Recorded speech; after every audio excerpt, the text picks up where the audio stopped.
Lately, I haven't had the time to sit down and do a full gel extension set, so I've been wearing press-on nails from Nail Reformation. They're sponsoring this video, but I did want to show you how they've held up for me in the past few weeks. You'll see that they have hundreds of options to choose from, so whatever your vibe is, it's going to be there. I couldn't figure out which one to wear first, so I posted on Instagram and asked you all to choose for me. You chose this golden set here, and let me tell you, they were durable. They made it through all the shenanigans, and then we had the snowstorm. So there was shoveling, there was moving ice, but these nails did not budge one bit. But one of my favorite things is they fit my wide middle finger and wide thumb.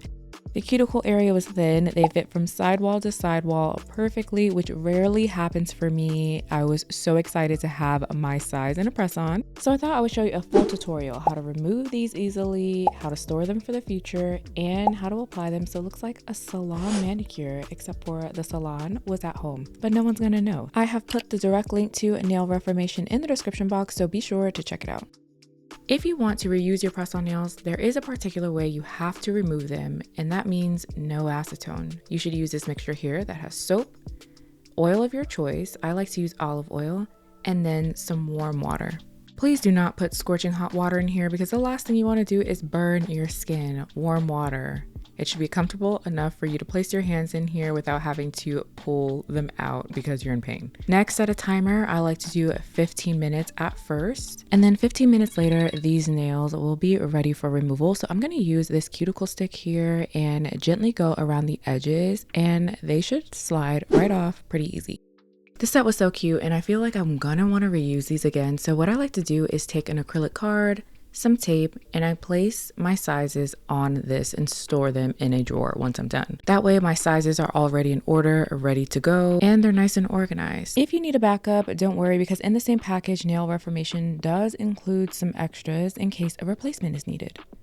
For my next set, we do have some options here. This beautiful French tip cat eye, this one that has like a chrome powder vibe. This one, you know, is the wedding vibe, so we love that here on this channel. And then we have another pink cat eye. I ended up going with these because I could not stop staring at them, but let me know which set is your favorite in the comments.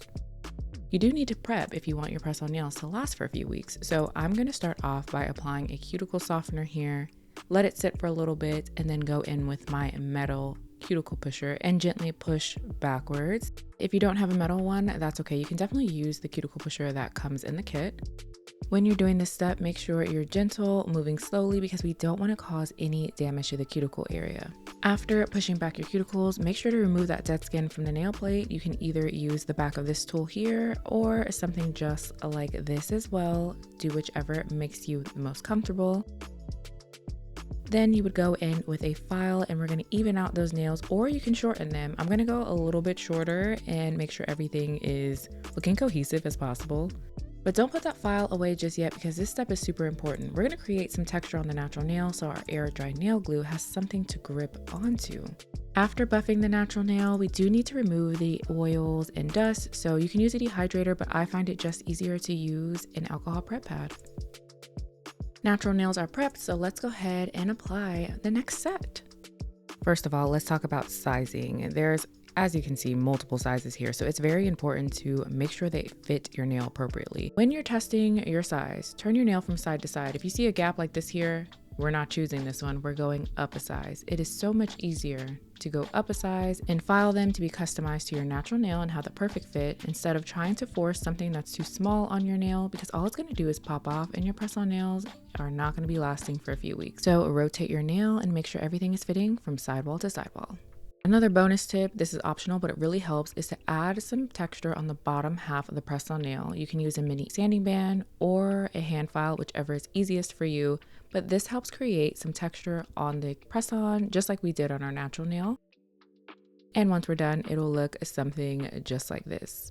I'm not going to apply the glue just yet because I do want to show you the motion that needs to happen when applying press-on nails. Line the base of the press-on nail up with your cuticle area and press down slowly in a 45-degree angle, just like this. So let's grab our glue now.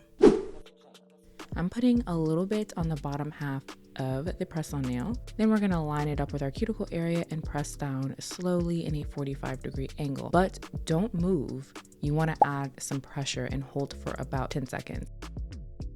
What I like to do with press-on nails is to apply some glue on the bottom half of the nail as well as put glue on my natural nail. This helps my press-on nails last longer, but you can do either way, so I wanted to show you each one.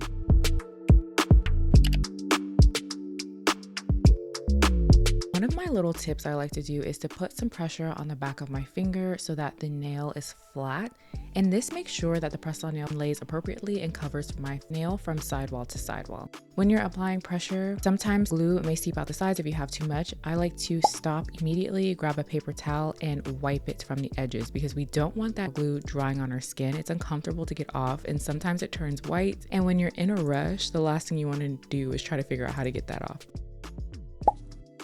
You're probably wondering, how do I determine if I'm only going to put the glue on the bottom half of the press-on nail or if I'm going to do both the press-on nail and my natural nail? It depends on how long I want to set on. If I want to set on for about a week, I would only put the glue on the bottom half of the press-on nail. If I want it to last for multiple weeks, I will do the press-on nail and my natural nail. And if you're like, both of those are too long and you only want your press-on nails for a weekend, I would definitely recommend sticky tabs, but this is personally my favorite way to apply press-on nails. I feel like they look more natural applied this way as well.